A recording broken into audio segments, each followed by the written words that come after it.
Welcome to the Find Your Leadership Confidence podcast with Vicki Noethling. You are about to discover impactful lessons that help you grow as an individual, grow your confidence, and find the positive and good within you, so you powerfully and authentically become the best version of yourself. Be sure you visit our website at www.findyourleadershipconfidence.com. While you're there, subscribe to us via your favorite network. Now tune in, get ready, and enjoy the journey of emerging as a leader of exception in the 21st century. Welcome, everyone, to the Find Your Leadership Confidence podcast. I'm your host, Vicki Noethling, coming to you from Roswell, Georgia. The goal of this podcast is to bring topics and guests that will empower you to become that confident leader and take your business and your life to the next level. Today, I am very excited to bring to you Matt Gerlach, and let me talk to you a little bit about Matt. He's the founder and CEO of Rise to Your Worth, and that is a visionary leader dedicated to helping high-achieving executives and entrepreneurs unlock their true potential through healing, fulfillment, and self-discovery. Drawing from his own journey of overcoming trauma and adversity to scaling his business to $1 million a year, Matt guides clients in breaking free from limiting beliefs and achieving emotional alignment, which he believes is the foundation of true success. His strategic growth consultancy focuses on setting clear boundaries, prioritizing well-being, and creating a vision aligned with one's deepest desires, empowering leaders to inspire and uplift others around them. Despite his onward success, Matt's personal life was once marred by anxiety and depression, leading him on to a profound journey of self-reflection and healing. As a strategic growth enthusiast, he works with high performers who feel unfulfilled and stuck. Growth is his game, and he works with them as he hosts his podcast, Matters of the Mind, Rise to Your Worth. And he's writing his first memoir while publicly speaking about his journey. So we're going to talk about that healing from trauma to build an authentic or abundant life. Again, healing from trauma to build an abundant life. So please join me in welcoming my guest, Matt Gerlach. Matt, I can't wait to hear your story, the brief bit that I read about it. I think the audience is really going to resonate with what you have to say. Thank you, Vicki. Good to be here. And authentic works as well. Authentic. Yeah, and I know it is. I think it was almost a Freudian slip because I thought, yeah, it is really, as I was reading that, it's like makes perfect sense. But we ask two easy questions to start things out always. And the first is just to tell everybody, where do you live? Where do you call home? I live in Los Angeles. Ah, I've been there many times. Yes, I was with Toastmasters. I was a region advisor for that area for 2 years during COVID. And as a UPS project manager, I spent time up and down that coast for the projects that I worked on. So definitely familiar with the area. It's nice here. I used to live in New York. I'm from LA, lived in New York for a long time. I loved it in New York, but I got to say life's a lot easier out here. A lot slower, if you will. You still have a little bit of that New York accent. Oh, do I? Just a little bit. Yeah, I find myself, I'm like, I don't know how I lived in the cold. I wear sweatpants and socks to bed in October in LA now, where I'm Same here. I'm originally from Pittsburgh, and I hate the cold. Same as you said, socks, sweats, keeping warm, sweaters. I mean, I have this jacket on in front of all these lights, and it's like, I'm good. Yep. So let's talk a little bit about that journey that led you to what you do today. Those moments that said, there's something else I have to do. So just share a little bit about that. Yeah, thank you. God, I think that our lives are always speaking to us, and I know our lives are always speaking to us, and life is full of change. Yeah. I am kind of in the middle of another big change in my life, and it's all been just me following what life is Mm. telling me I need to do with my life. Anyways, I'll kind of go back to the first big wake up call I had in 2017. So about 8 years ago, my partner and I were living in New York in Manhattan. I had just left a job and started a consulting business, helping consumer product brands Mm. with their growth strategies and managing, all parts of the business for them, helping them grow. And I started to be really affected by the stress and the anxiety Yeah. and I mean, depression full on. I mean, I was definitely suffering from suicidal ideation for a while. And I went to the doctor. The doctor found out I had high blood pressure. No shock because I Mm. was Yeah, super stressed stressed out of and it. I was smoking cigarettes nonstop. Alcohol Oh, was a huge wow. part of my life. So, no surprise that I had high blood pressure. But then I really started obsessing about that. And my partner and I moved from New York to Los Angeles during that time. Oh, wow. Um, yeah, I had no conception for like bandwidth. I just never said no to anything. And just like I remember the week before we moved, I was traveling, I was at a trade show. I mean, just kept going and going and going. And that's the trauma. When we grow up, Yeah. like we're always trying to be perfect and we're always trying to fix something. We Mm. don't honor our limitations. And Yeah. I'm 41 now. I was like 33 then, and it's the limitations just keep getting bigger and bigger the older Yeah, you they get. do. Not that I feel old, but it's just like, when you're 22, you can like just go nonstop and Yeah. not doesn't work that way. Bulletproof. So we moved to New York. So we moved to Los Angeles, and the first day we landed in LA. It was a Saturday afternoon. We landed about 2 o'clock, and we were unpacking in our apartment.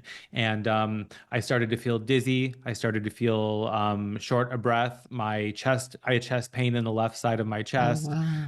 I sat down and took my blood pressure because I was traveling with my blood pressure cuff at this point, and it was like 190 over 110, Mm. which is very, very high. I mean, Yes, it is. I'm not to crisis. Just to give context, normal is below 130 over 80, and still Hmm. that's kind of high too. But so I called my doctor, and it wasn't improving. So she said to go to the hospital, and I spent my first night in LA, checked into Cedars-Sinai for Oh, wow. observation of a possible heart attack at 33 Oh, years my old. gosh.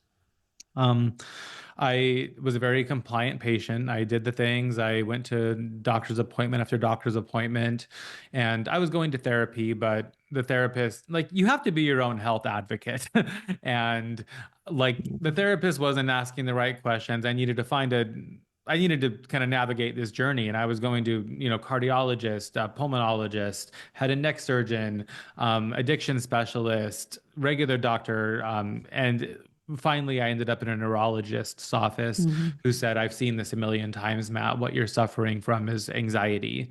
I was having panic attacks while driving. I mean, my life Oh, had just become wow. completely debilitated other than work. I was able to work, and I always marveled at the fact that I could like get myself from my apartment in West Hollywood to LAX to New York and then do my thing and conduct business just fine. And meanwhile, back at home, I was afraid to cross the street.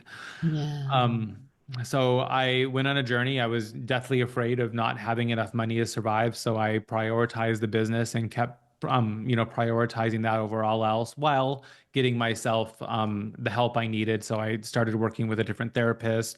My partner and I started a couples therapy. I Mm. invested heavily into coaching amongst all kinds of other things, somatic therapy, and um, and it all led me down a journey to realize that my childhood wasn't as I'd been telling myself it was. There had just been a ton of adversity. I mean, at home Mm. things were chaotic, and my parents had their own trauma that they hadn't really dealt with. They were young. Mm. There was a lot of just anger and overwhelm, and because of I was the oldest child, and there was a lot said and done to me that shouldn't have been done.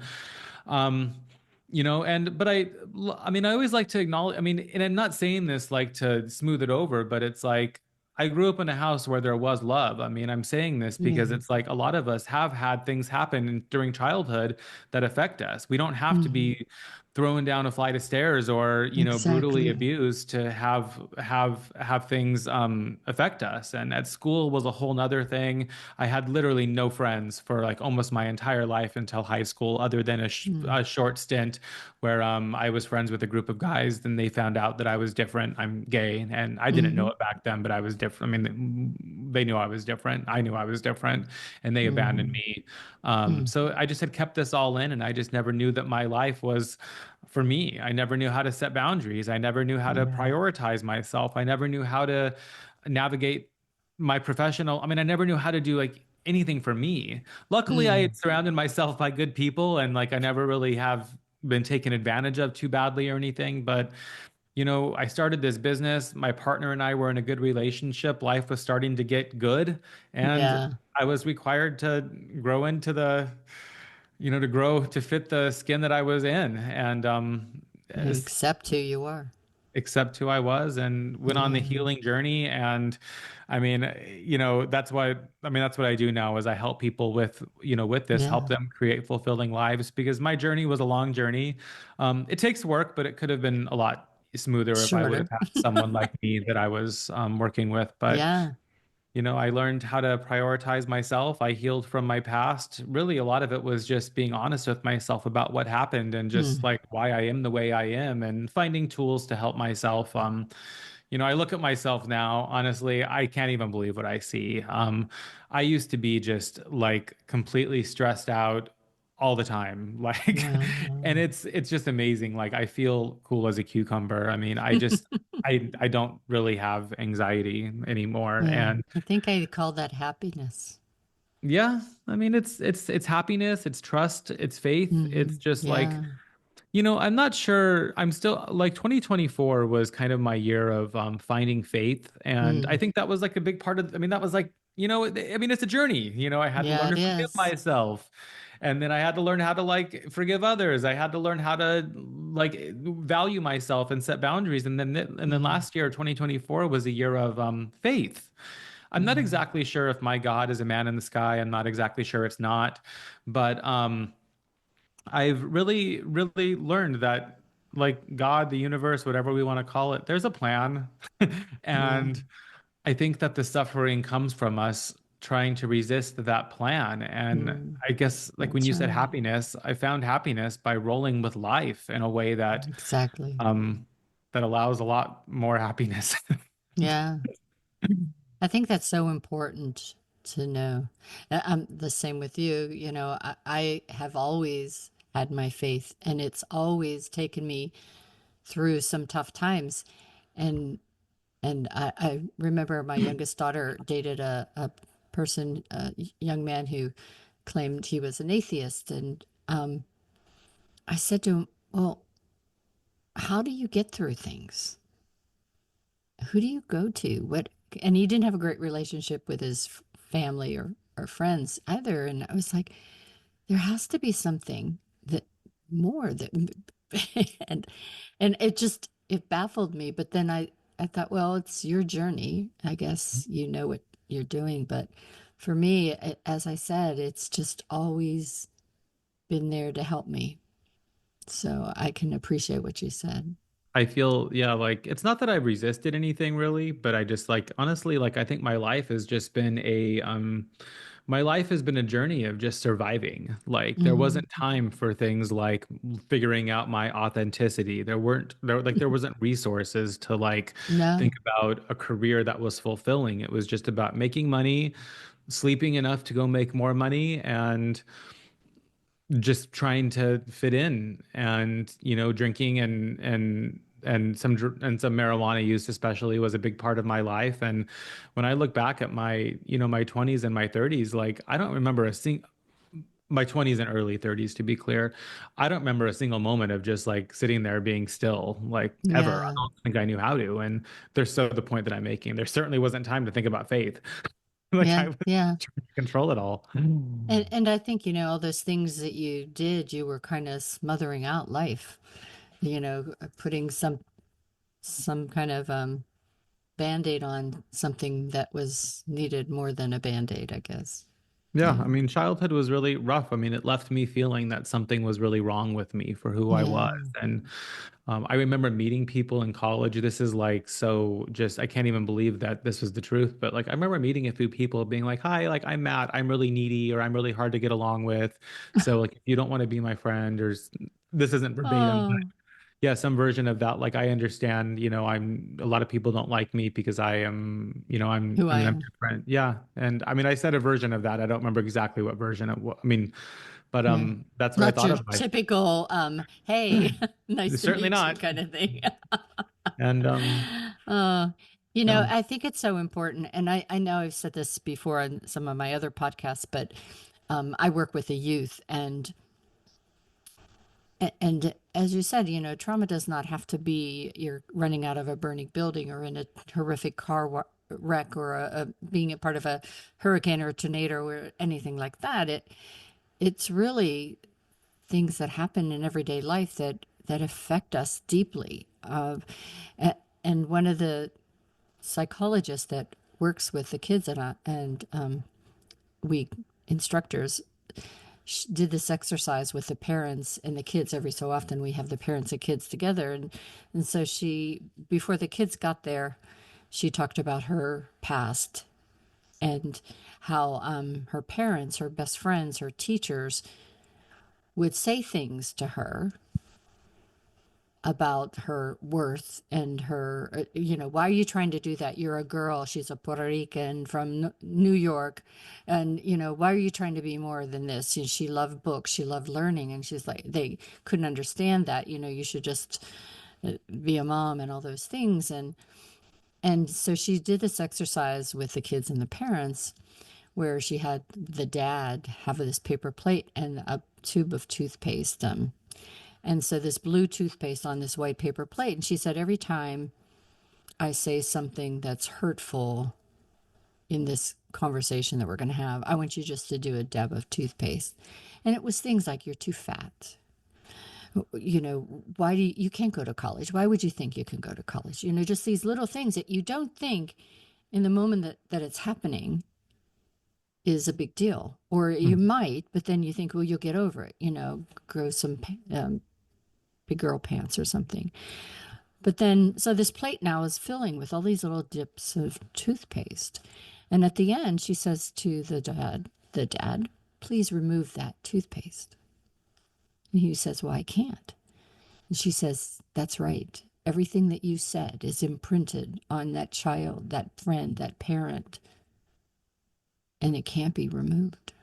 mhm, And it was really telling because I think we say things in haste, in anger, and we don't realize how that stays with us.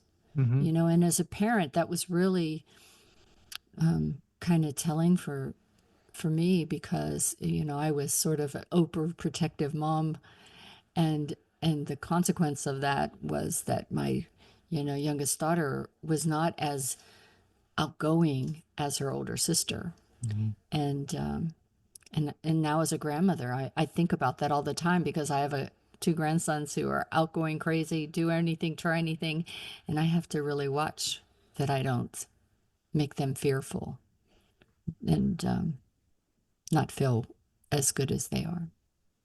It's so true. I mean, and thank you for sharing that. And what's coming up for me is it's like there's no perfect way to do this. I mean, we all mess up our kids a little bit. Yeah, Like, we do. We do. and my partner and I are actually on our surrogacy journey right now. So Nice. this year we're going to be fathers, which is Awesome. thank you. It's a huge testament of my healing. I mean, I thought I wasn't, able to do this. I thought that something was too wrong with me. Um, but yeah, I mean, I definitely have accepted that I'm gonna, do things that I Screw shouldn't up. do. But I think that I mean, I think there's so much value in apologizing. I think it was Oprah Mhm. that I had read. She wrote a book with a man named Dr. Bruce Perry called What Happened to You. And I read that. That was a really, really pivotal part of my healing journey, just Mm. realizing the effects of of what you said, of all of those statements. Even like, I mean, if a mother, I mean, a pregnant mother is in an abusive situation or a stressful situation, just like the impact of that stress on the Me baby one. that's growing Yes. inside of her, all of this stuff matters. I mean, Yeah. our emotional health really does matter in every which way. And, Mm. I think like it was Oprah that said this. It's like the best thing we can do is apologize, and when we do something bad, when we raise when we raise our voices as parents, it's gonna happen, but we apologize for it and we explain, this was my mistake. I mean, because also, like you said, there's the overcorrection where I grew up. This is kind of a different story, but like, if we're never allowed to be angry, like we don't know that anger is healthy. I was kind of told, Yeah. I saw adults be able to be angry, but I grew up never thinking I could be angry. So I've had to learn that it's okay to be Mm. angry. And, and if I am angry, like I'm a really nice person too. So if I'm angry, it's because like I've been, ignored. I have been, yeah, I Mm. mean, that's a reason that I get angry, and it doesn't mean that I Mm. get to yell or anything, but you can express anger in a healthy, and I mean, in a healthy Yeah. way too. So this is a whole can of Mm. worms. But yeah, I love what you said. And it's just like those things matter. And, Yeah. um, and what I really needed was I needed permission, like to feel the way that I felt. And when I think about all the coaches and the therapists that I've worked with, I mean, I think the gist of it all was like, I mean, I need like, well, how do you feel about that, Matt? No, I need you to tell me because clearly I've thought this was all okay my whole life. So I need some help, like understanding that these things like do hurt me. I don't know. I'm not supposed to feel hurt by anything. Yeah. Um, And it's really, even from a work environment, every individual has different ways to deal with all the things. And there are some people that are very, very sensitive, and something that might roll off my back would be hurtful and painful. And so as a manager, as a leader, I always started to just get to know my people really well. So I would know, okay, for you, this is how I take and deal with this. And but over there, they could care less. Whatever you say is fine. They're just gonna go on with life. But yeah, you I'm do glad have you to be said more sensitive.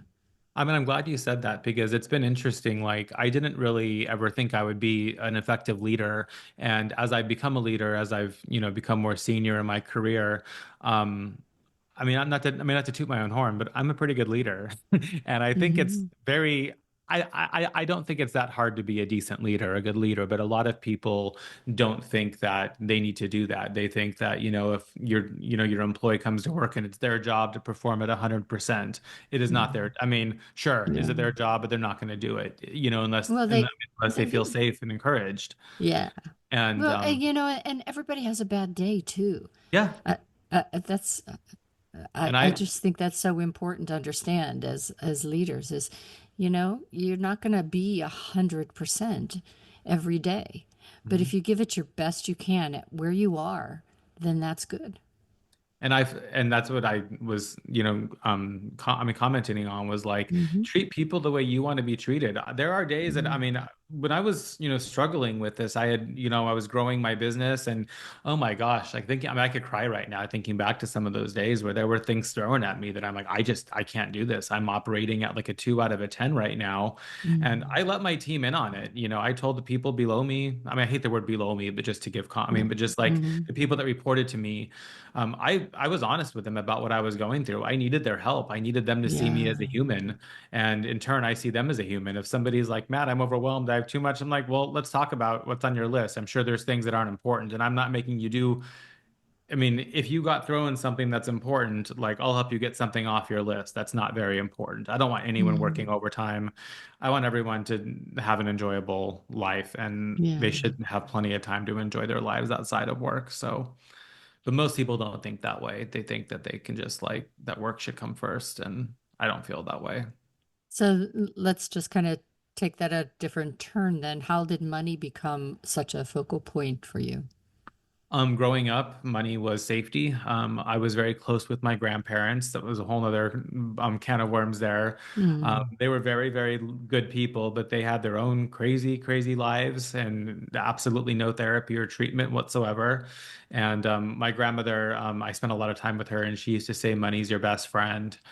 mm, And I know that, I mean, I knew that wasn't true, but it was just like I had picked up so many habits of just prioritizing money over I mean, it's weird because like you can cognitively see somebody like a caretaker do, I mean, I knew that what she was saying was wrong, but it's really been like over the past 8 years on this journey that I've realized how much I still valued money over my well-being. mhm. So it's been quite the journey to it's been quite the fun journey to like Yeah, right. prioritize things outside of money and to learn to trust that life will provide for us as it needs to.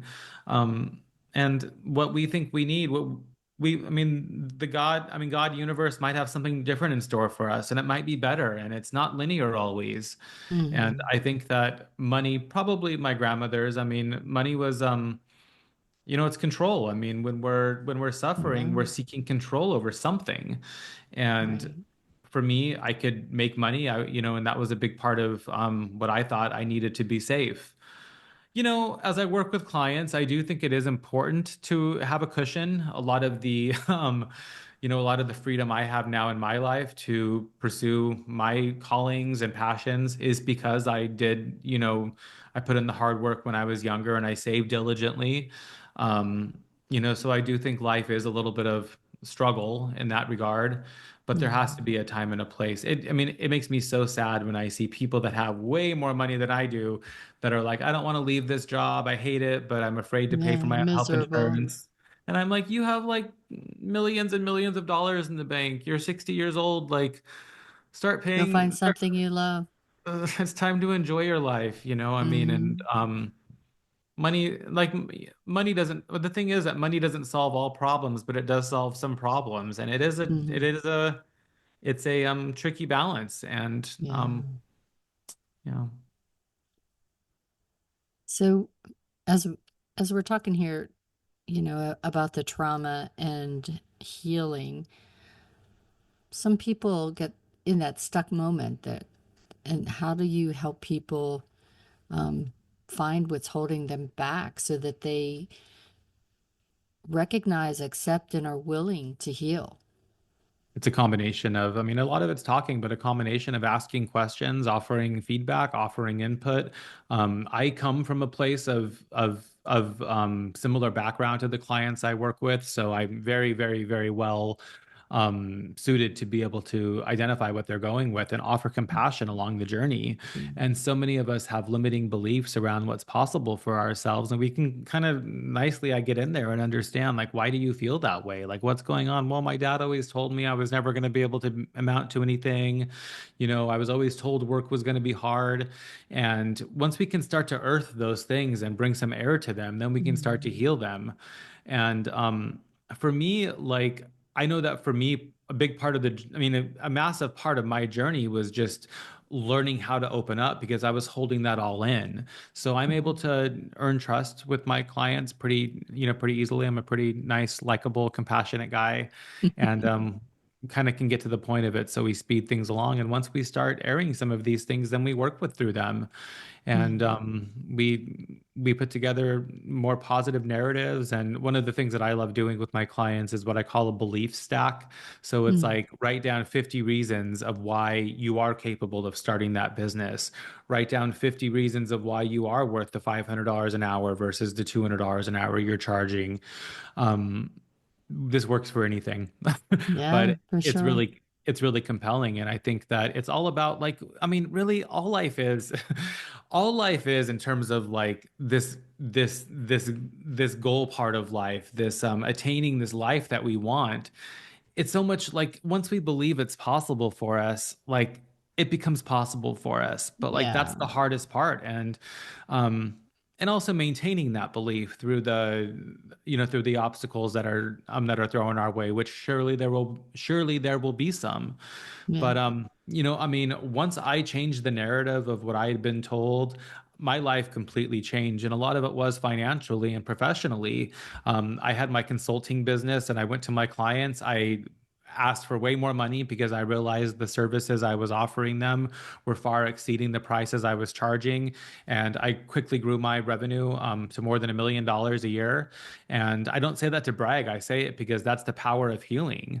And Mm. I also started to get really adept in setting boundaries. And the things that weren't part of my scope of work, I started kindly saying no to within reason. I mean, I Mm. like to be a nice guy and I like to pinch hit when, when needed, but holding other people compassionately accountable for their roles and not absorbing everything. I got it down to eventually where I was doing this in about Mm. 15 to 20 hours a week. I hired a support team, and my life completely changed. And that's really where I operate from now. It's that I know this is Yeah. possible. And and I figured a lot of this out for myself when I was younger.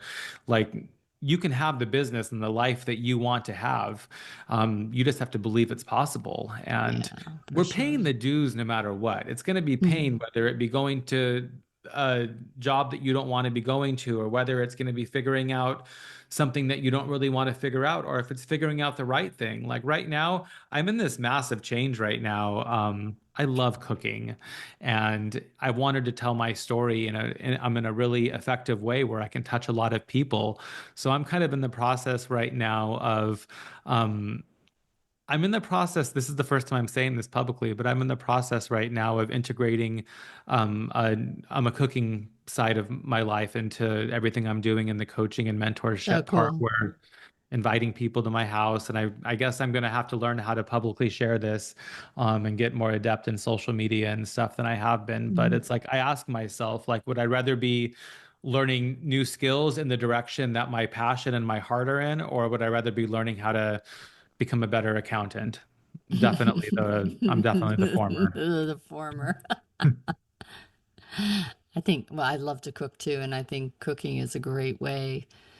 I learned this whenever I was really young, and my grandmothers would, and my mom would, we'd cook together and chat and just had just wonderful times. And so every time I cook and try to do that with my daughters and my nieces, is to just have that sharing, because that's when you open up oftentimes and you can laugh together, and it's just cooking's awesome. Thank you for saying that. So, thank you for letting me share that, because this is Yeah. kind of crazy to be talking about this because, building a business like what I've been doing, I've been writing a book about this whole journey. I started another one Mm. recently, and I really want to help people. And I've had a lot of mentorship and a lot of advice on, like, this is the way you do this is the way you do that. And it's not been the wrong thing, but like what I've really learned in this transition that I'm going through right now, where I've gone from consulting to coaching, I realized that, like, I want to be demonstrating for my clients and showing them what it's like to live a Yeah. life that they find fulfilling. For me, like, entrepreneurship is a lot like creating something that doesn't exist right now. So it's like my therapist the other day was like, Matt, I'm really proud of you for continuing to talk through this, because I hear myself like slowing down and it not making sense. And he's like, this is the journey of Yeah. making something new. So yeah, I live in LA. There's 8 million people here. I love in-person events now, which is crazy because I was so used to like just being in my pajamas on Zoom all the time. But I love bringing people together, and so I'm starting some events in my home and mentorship Very programs around cool. that. We'll see where this all goes, but Well, time has flown by, and so it's time for me to share the slide that has your contact information. If anybody has found this resonating with them and they really think that they would like to chat a little bit more with Matt, I'm going to share, as I always do, the slide that has contact information. If you're just listening, you can get all this information on my YouTube channel, Vicki Noethling. So please do subscribe, or you can get it on my findyourleadershipconfidence.com website. So the website for those listening is mattgerlach.com. That's mattgerlach.com. Facebook is Matt Gerlach, and Instagram is I am Matt Gerlach.